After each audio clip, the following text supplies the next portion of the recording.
the 125th anniversary of Manchester City coming up. Is anything special planned? Are you looking forward to it? Yes, I'm very much looking forward to it. I think this club has an incredible 125-year history. Although some people think we've got no history, obviously. We have 125 years of rich history. I am proud to be part of the last 10 years of this 125 years, and I very much look forward to the role we continue to play in the future of this club. This is going to be a great celebration over the next 12 months as we remember the past, but we will be remembering the past but focusing on the future. We will be focusing on the next 125 years. And it's 10 years at a time, it's 5 years at a time. How do we continue to build this history of this club? And we will do that. We will do that successfully, I have no doubt. We celebrated last year our 10-year anniversary, at least, from Sheikh Mansour's ownership of the club. And that was a great celebration over the last 10 years. And what a way to culminate than by winning the treble and really finalizing. And the +1, don't forget the +1. +1, absolutely. The +1, we never forget the +1. Pep will, sorry Pep, it's 4. It's 4. And there's a new kit partner coming on this year, so which ties in with it, Puma. How did that come about, and how excited are you about that? So Puma is going to be an amazing partner for us. I'm excited about that. Puma has come in and validated the value, the commercial value that we have built in this club. They've come in with a very competitive proposal for us. We love what they're offering us, but more importantly, we love the partnership approach that Puma has put in terms of working together with Manchester City and the entire group in building our brand globally and giving this club a prominent presence within the Puma portfolio. I think this partnership is going to really raise the profile of Manchester City to a whole different level. All credit to our commercial team. Our commercial team has been doing wonders over the last couple of years, and you've seen the growth that we have achieved financially in really building up our revenue stream. Of course, TV rights have been great. Combine that with the commercial sponsorships and partnerships we've built over the years, and Puma now being the latest and newest and one of the most significant ones. I can assure the fans they've done some great work on the new kits. The launching will be soon of the new home kit and the away kit, and of course the third kit. You'll see them over the summer. I'm looking forward to see the reaction of our fans to the work that Puma has did with our team at Manchester City, and it's a new phase. Can we talk a little bit about the stadium? The question fans ask all the time: are we going to expand? What are the plans for Etihad 2.0 or 3.0 or whatever we're going to call it? Anything in the pipeline in that? Yes. Now we've been working on that for a while now. That expansion, how it's going to be and where it's going to be, and by the way, you didn't ask me about safe standing, so I'll preempt you. I think that's one of the areas we're certainly considering. I'm a huge fan of that. I'm a huge fan. I think it's such an important part of the game. I would love for us to have a safe standing area. I think that will be great for the fans. I think it'll be great for the players, and it'll be great for the atmosphere at the Etihad. So I'd love that. Obviously, do you envisage a wall of blue? Is that yes, what you envisage? Yes. Now, obviously, there's there's planning, permits, there's approvals, regulatory approvals, particularly on the safe standing side. There's commercial things that we have to consider. All of this is in the work, including design work. And at the right time, when we are in a position to put something together, we will announce it and share with it with the public. That'd be very, very exciting. The women's team. So we talked about the 4 trophies that the men have won, or the 3+1, or the 4. They won 2 trophies, came within 1 game of an unbeaten league season. Where do you see that game going, the women's game going, the big World Cup this summer? Where are we in the evolution of Manchester City? Well, I've seen how the women's game has evolved over the last couple of years. You're seeing a very clear upward trajectory in the women's game. Our women's team has done extremely well, and if you look at it this season, to go and lose only 1 game The only comparable is Liverpool men's team. I didn't want to raise that. And go and really win, lose only one game and come second in a league is quite an accomplishment. There's no doubt, and I can see the cruelty of not winning the league doing so. But I think they've been consistent. They've won 2 cups, and that shows you the quality and the mindset of that women's team. I'm certainly delighted that that parade, having both the men's team and the women's team, is an amazing precedent. I don't think that's been done here in this country before. I think it's a great accomplishment and a great recognition to have that team come out with their 2 trophies. We're committed to the sport. We're committed to this team. We have a fantastic manager there that's been, I think, very successful, and he will continue to lead our women's team and to better things. I mean, putting yourself in Nick Cushing's shoes for a minute, though. He's said goodbye to Lucy Bronze, who was probably one of the best players in the world in her position. And this year he's said goodbye to Nikita Paris, who both of them decided to go to Lyon. I mean, how do we get to the point where we're not losing top women players to teams in Europe? It's one step at a time. We have to keep building, keep setting our foundation. We are in the early stages of building that foundation of our women's team for the future. And I think what happens in that is you have teams, well-established teams, in this case Lyon, who's been the dominant team, Lyon, in women's football for many years. And they're the benchmark. I mean, our target is to try to match that and beat that standard. And you do that not overnight. This takes time. It's an evolutionary process, which we've done, as you've seen in the men's game, and we're doing it in the women's game. And a testament to Nick is losing these players, but being able then to recruit and scout others and come back and be competitive and continue to build on that. I was going to say that. Is that the same philosophy then? Young players, bring them in, coach them, improve them, and make the team better that way. Absolutely, absolutely. We're going to have, and we have, a consistent philosophy in every part of our organization. In Manchester City, the men's, women's, academy, and then you take it out into the group in every side and aspect of the group, from Japan to the United States, from China to Spain, from Uruguay to Australia. And you touched on it before, the youth team made a FA Youth Cup final, didn't quite manage to get over the line against Liverpool. So correlation was there all season with City and Liverpool.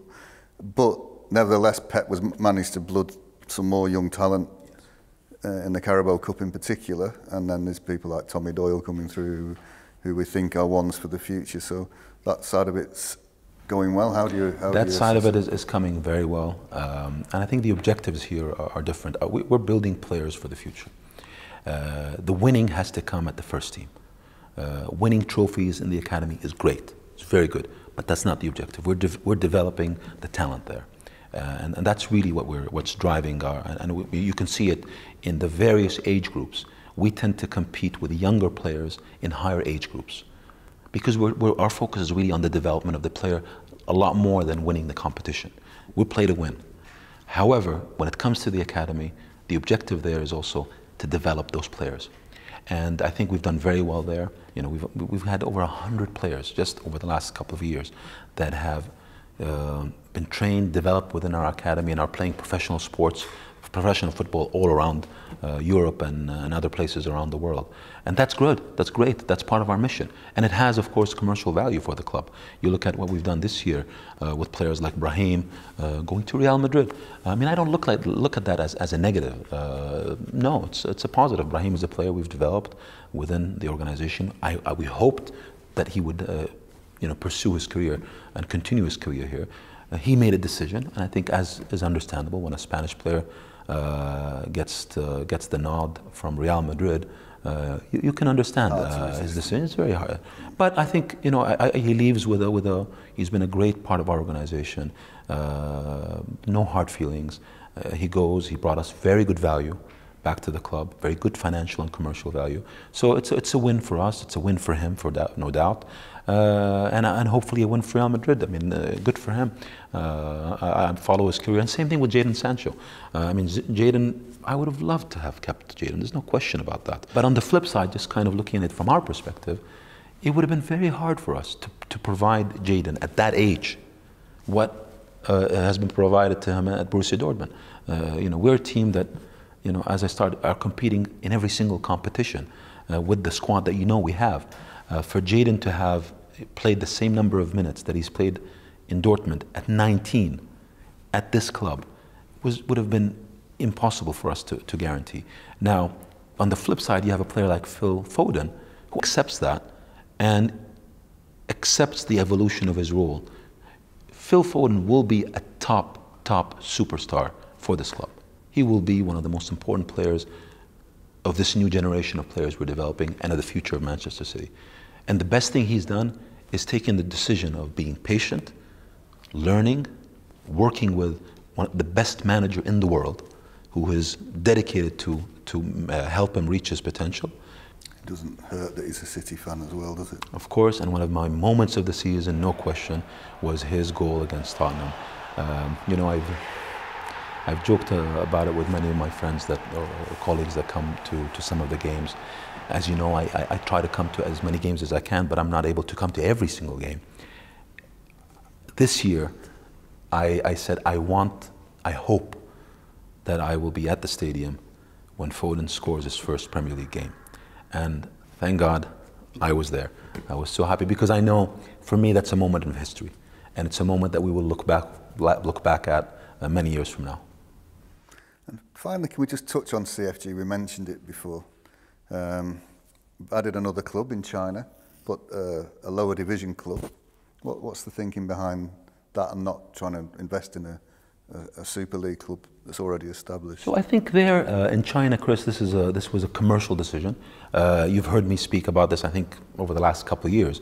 Our intentions in terms of investing in China. We've always been targeting China. We have a great shareholders from China, investors within this group that we're very proud to have a base of investors also from this wonderful country. And as a market, you look at it, China is today the second largest economy in the world. It's going to be the largest economy in the world in the next 5, 10, 15 years, whichever economists you decide to listen to. So it's just a matter of time. Football has been embraced by that country. It is the #1 sport that the country is committed to. So there's no question, football, largest economy in the world, we have to be part of that. So we've been focused on finding what is the right entry into that market. And we found ultimately that the most cost-efficient and probably best way for us as a group to enter was to invest in a lower division club, build that club, and then put and infuse our systems, our processes in place, and then take that club all the way to the highest division. If you could do that in England, would you? No, there's only one team in England. So you wouldn't ever want a fourth division team, even if the regulations allow? In England, it's Manchester City all the way. There's no two ways to it. And India, is that the next great? India is another very interesting market. Again, we look at it as a wonderful country, growing economy, one of the largest economies in the world, one of the largest growth rates in the world in terms of GDP growth. And again, the people of India are embracing football. It's a cricket nation predominantly, but you see how the Football League has evolved over the last couple of years. And again, we are always forward, long-term thinking, and again, looking at the future in the same way I've been talking about China for the last couple of years. India is another area another country that I would hope we find the right way to enter that market and have a presence in India. And just finally on CFG, and finally this evening, the other clubs have not had the success Manchester City have had. I think that's fair to say. In Spain, we've suffered relegation. In Australia, Melbourne went out in the playoffs at the first hurdle. And New York have had a tough transition following Patrick's leaving. What do you say to the fans of those clubs, and what can they look forward to in the future from CFG? So each case is different. Well, to start with, the theme is the same. Our commitment as shareholders and as owners of all these clubs is the same. We are investing in these clubs, we are developing these clubs to be the best that they can be and to win their respective leagues. Our winning ethos, spreads in everything we're involved with. We're not involved in the sport to lose. We are there to win, but do it sustainably. And each one of these leagues has a different set of economic and financial matrices or ways or mannerisms to operate. And we have to learn. We have to learn. We are learning. In MLS, again, it's got its own system, it's got its own rules and regulations. We're working this one through. I think we have a very good, an amazing team in New York. Yes, we have not won the league yet, but we've been consistently in the playoffs in the last couple of years. We had to do a transition, which was a surprise with Patrick leaving to go to Nice, but we've made that transition. And transition that was organic within the group.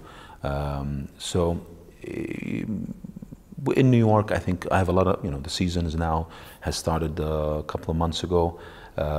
We started good. I think we're in a good place. We've got new players. Again, we've refreshed the model there. We have younger players in New York. It's a very physical league. And I think we've learned how to scout specifically for MLS and specifically for New York. I'm very bullish about New York. I think we're getting that. We're getting to understand that league very well, and I think we will crack it. We will crack it. It's just a matter of time. In Australia, again, we've been consistent. We've been in that top half consistently of the league there, of the A-League. That A-League also is evolving. We've been part of that evolution of the Australian League.